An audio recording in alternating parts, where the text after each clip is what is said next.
Hello नमस्कार दोस्तों, स्वागत है आपके अपने YouTube चैनल एग्जाम राजा में। अगर आप बीपीएससी ट्री, बीपीएससी, बिहार दरोगा, एसएससी, बैंकिंग, रेलवे या फिर किसी भी वनडे एग्जाम की तैयारी कर रहे हैं तो आज का यह क्लास बेहद महत्वपूर्ण है। इस वीडियो में ईस्ट इंडिया कंपनी और बंगाल के नवाब से रिलेटेड 10 ऐसे एमसीक्यू लेकर आए हैं जो पिछले वर्षों में पूछा जा चुके हैं और आगे भी एग्जाम में जो है पूछे जाने की अधिक संभावना है।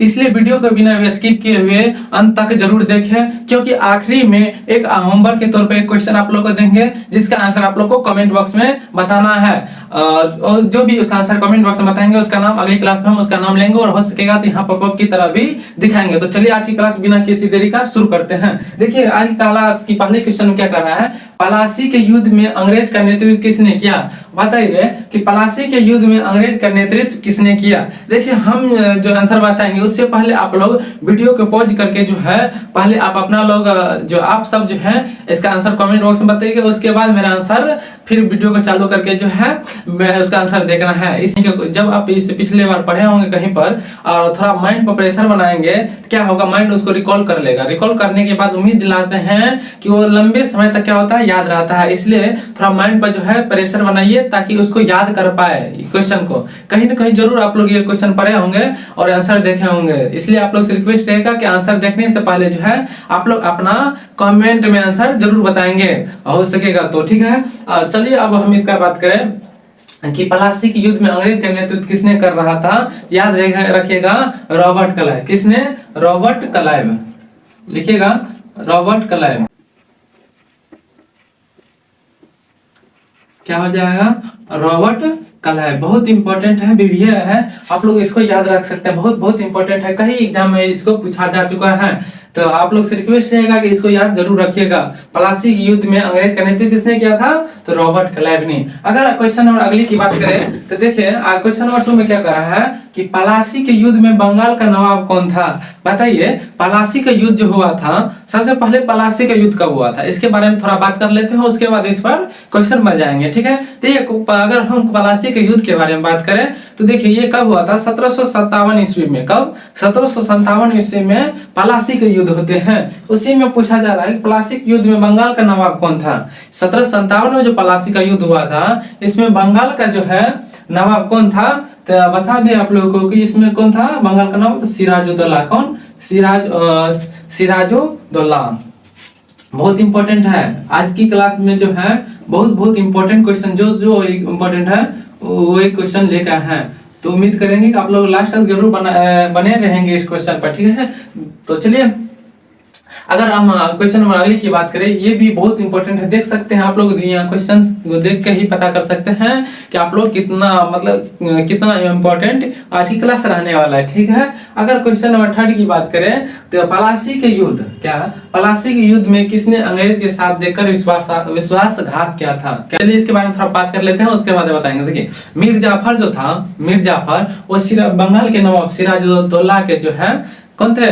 सिराजुद्दौला के पति थे, मुख्य सेनापति। देखिए सिराजुद्दौला बंगाल के नवाब कौन था? सिराजुद्दौला। सिराजुद्दौला का ही जो है मुख्य सेनापति था, यानी सेना का नेतृत्व करने वाला कौन था? मीर जाफर था। इसने ही पलासी के युद्ध में क्या करते हैं, सिराजुद्दौला से क्या करते हैं? विश्वासघात कर लेते हैं और विश्वासघात करके क्या कर लेते हैं? ये किसके साथ में मिल जाते हैं? तो ये अंग्रेज के साथ में मिल जाते हैं। तो वही क्वेश्चन यहाँ पे पूछा जा रहा है कि पलासी के युद्ध में किसने अंग्रेज के साथ देकर विश्वासघात किया था। किससे विश्वासघात किया था? तो सिराजुद्दौला का, क्योंकि सिराजुद्दौला का सेनापति मुख्य सेनापति था, यानी सेना का नेतृत्व करने वाला प्रमुख व्यक्ति थे। कौन? मीर जाफर। उसी ने जो सिराजुद्दौला का क्या करते हैं? सिराजुद्दौला के साथ विश्वासघात करके अंग्रेज के साथ में मिल जाते हैं। तो कौन था जो पलासी के युद्ध में अंग्रेज के साथ देकर विश्वासघात किया था? तो मीर जाफर। लिखिएगा मीर जाफर।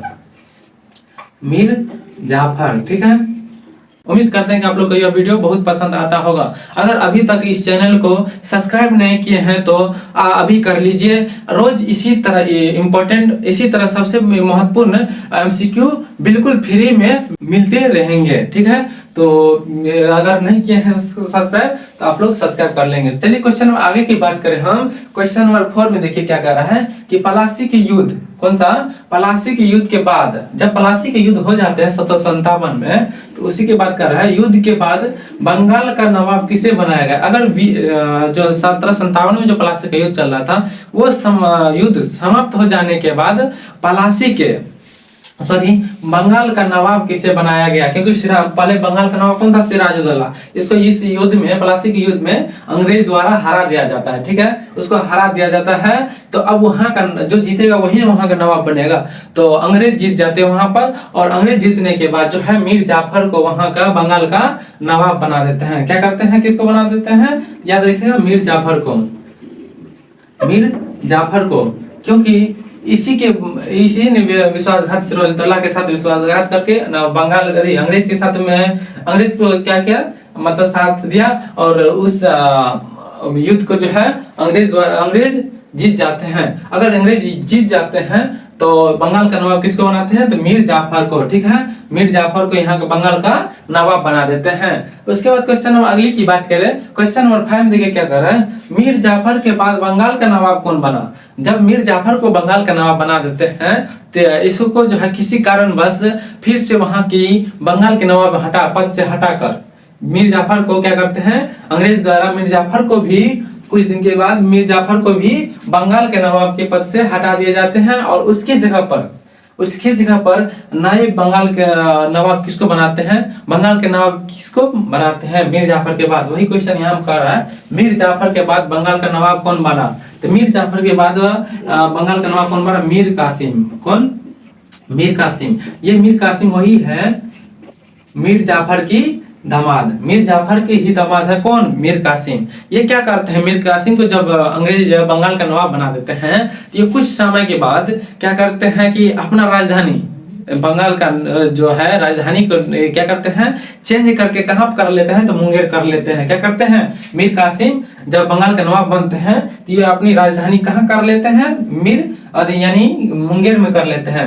फिर जब अंग्रेज को पता चलता है तो फिर मीर कासिम को हटाकर फिर मीर जाफर को ही बंगाल का नवाब बना दिया जाता है। मीर जाफर का ही दामाद यह है मीर कासिम, ठीक है, याद रखेंगे। उसके बाद क्वेश्चन नंबर अगली की बात करें, क्वेश्चन नंबर 6 में, तो देखिए इलाहाबाद की संधि कब हुई।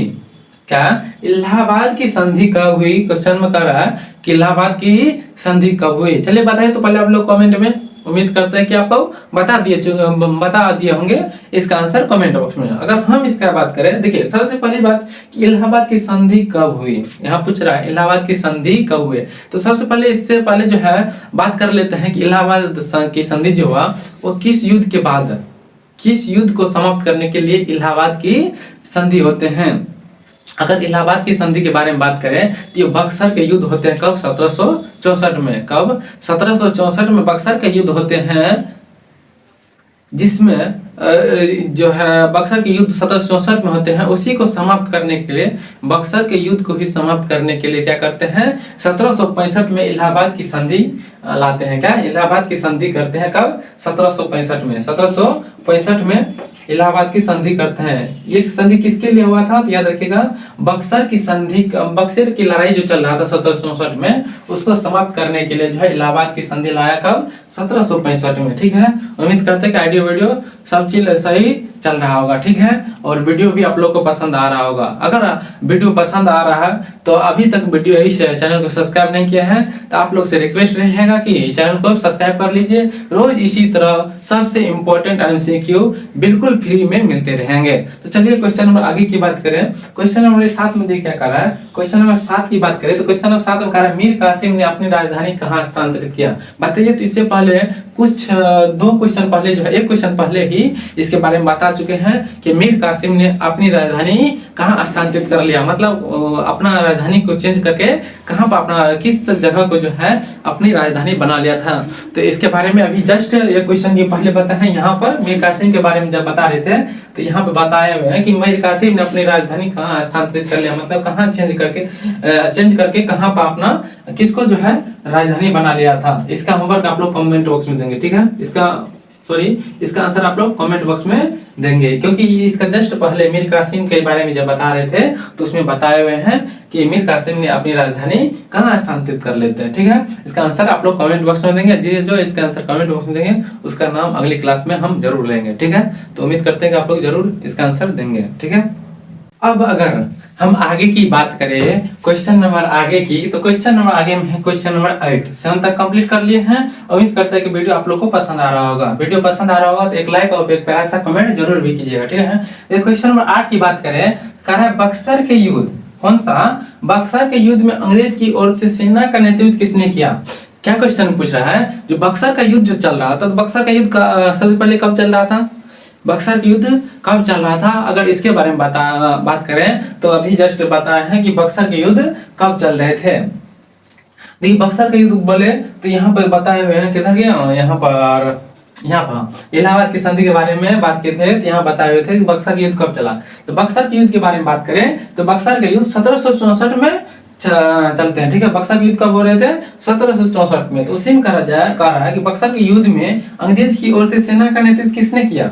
बक्सर के युद्ध जो 1764 में चल रहे थे उसमें सेना की ओर से मतलब अंग्रेज की ओर से सेना का नेतृत्व किसने किया?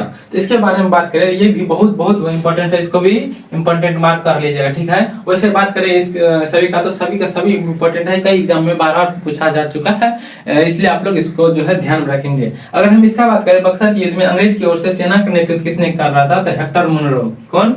Hector Munro. याद रखेंगे, हेक्टर मुनरो जो है बक्सर के युद्ध में अंग्रेज की ओर से सेना का नेतृत्व कर रहा था। अगर क्वेश्चन नंबर आगे की बात करें, क्वेश्चन नंबर 9 की बात करें, तो क्वेश्चन नंबर 9 में कह रहा है बक्सर का युद्ध किस राज्य में हुआ? बताइए, बक्सर का युद्ध जो हुआ किस राज्य में हुआ? अगर हम इसका बात करें कि बक्सर किस स्टेट में पड़ता है, तो याद रखिएगा बिहार स्टेट में। कौन सा? बिहार। कहाँ पर? तो बिहार के स्टेट में जो है ये बक्सर एक क्या है? डिस्ट्रिक्ट का नाम है। तो वही बक्सर नामक जगह पर ही बक्सर का युद्ध होते हैं। ठीक है, तो बक्सर का युद्ध किस राज्य में हुआ था? तो याद रखिएगा, कहाँ पर? कौन स्टेट में बताया? अभी बिहार। ये बक्सर बिहार का जो है एक डिस्ट्रिक्ट है। ठीक है, एक बक्सर का युद्ध जो नाम पर है, ये बक्सर नाम का स्थान पर हुआ था, इसलिए इसका नाम ही बक्सर का युद्ध रखा गया। इसलिए याद रखेंगे बक्सर का युद्ध बिहार में हुआ था। ठीक है, अगर क्वेश्चन नंबर 10 की बात करें, तो क्वेश्चन नंबर 10 जो है बक्सर का युद्ध किस नदी के किनारे लड़ा गया? बताइए, बक्सर का युद्ध जो हुआ किस नदी के किनारे, किस नदी के तट पर जो है ये युद्ध होते हैं? अगर हम इसके बारे में बात करें तो देखिए, बक्सर का युद्ध किस नदी के किनारे में लड़ा गया? तो याद रखिएगा, गंगा नदी के तट पर। गंगा नदी के तट कहिए या किनारे? गंगा नदी के किनारे पर। ठीक है, याद रखेंगे, बहुत बहुत इंपॉर्टेंट है बक्सर के युद्ध के बारे में। ठीक है, याद रख सकते हैं। उम्मीद करते हैं कि यहाँ तक आप लोगों को कोई दिक्कत नहीं होगा, और वीडियो पसंद आ रहा होगा तो आप लोग से रिक्वेस्ट है वीडियो को एक लाइक और एक प्यारा सा कमेंट जरूर कीजिएगा और अपने दोस्तों के साथ जरूर शेयर कीजिएगा। अगर क्वेश्चन नंबर 11 की बात करें, जो आपके लिए आप लोग के लिए क्या रहने वाला है? होमवर्क रहने वाला है। इसका क्वेश्चन नंबर 11 का आंसर, जो भी इसका आंसर होमवर्क में यानी कमेंट बॉक्स में इसका आंसर बताएंगे, उसका नाम अगली क्लास में जो है उसका नाम क्या करेंगे? उसका नाम लेंगे और हो सकेगा तो यहाँ पॉपअप की तरफ भी दिखाएंगे। देखिए, क्वेश्चन नंबर 11 क्या कर रहा है? ईस्ट इंडिया कंपनी, क्या चीज? ईस्ट इंडिया कंपनी की दीवानी अधिकार किस वर्ष प्राप्त हुए? ईस्ट इंडिया कंपनी की जो है ईस्ट इंडिया कंपनी को दीवानी अधिकार प्राप्त हुआ था, तो किस वर्ष प्राप्त हुआ था? दीवानी अधिकार का मतलब क्या होता है? राजस्व यानी लगान। क्या? राजस्व यानी लगान वसूलने के अधिकार। दीवानी अधिकार क्या होता है? राजस्व या राजस्व को ही, लगान को ही राजस्व कहते हैं, वसूलने का अधिकार को ही दीवानी अधिकार कहते हैं। तो ईस्ट इंडिया कंपनी को दीवानी अधिकार किस वर्ष प्राप्त हुआ? इसका होमवर्क, ये होमवर्क के तौर पर क्वेश्चन है, इसका आंसर आप लोग कमेंट बॉक्स में देंगे। ठीक है, इसका आंसर कहाँ देना है? कमेंट बॉक्स में। और जो इसका आंसर कमेंट बॉक्स में देंगे, हम उसका नाम जो है अगली क्लास में क्या करेंगे? उसका नाम लेंगे, हो सकेगा तो पॉपअप की तरह भी दिखलाने का कोशिश करेंगे। तो उम्मीद करेंगे आप लोग इसका आंसर जरूर ही कमेंट बॉक्स में बताएंगे। तो दोस्तों, 10 में से आपका कितना आंसर सही हुआ, अपना स्कोर कमेंट बॉक्स में जरूर बताएंगे। और वीडियो पसंद आया होगा तो अपने दोस्तों के साथ जरूर शेयर करेंगे। और चैनल को सब्सक्राइब नहीं किया तो चैनल को सब्सक्राइब कर लीजिएगा, और वीडियो को लाइक नहीं किया तो वीडियो को लाइक कर लीजिएगा, और प्यारा सा कमेंट जरूर कीजिएगा। ठीक है। अगर वीडियो की बात करें, ये वीडियो कब किस किस रोज जो है लॉन्ग वीडियो इस चैनल पर मिलता है, तो याद रखिएगा सोमवार, बुधवार और शुक्रवार, ये 3 रोज जो है शाम के 7 बजे वीडियो क्या होते हैं, उपलब्ध हो जाते हैं। तो उम्मीद करेंगे कि आप लोग सोमवार, बुधवार, शुक्रवार जब भी वीडियो आप लोग को मिले तो आप उस पर लाइक, प्यार और सपोर्ट दिखलाएंगे। ठीक है, तो चलिए लास्ट तक बने रहने के लिए आप लोग को दिल से धन्यवाद। Thank you.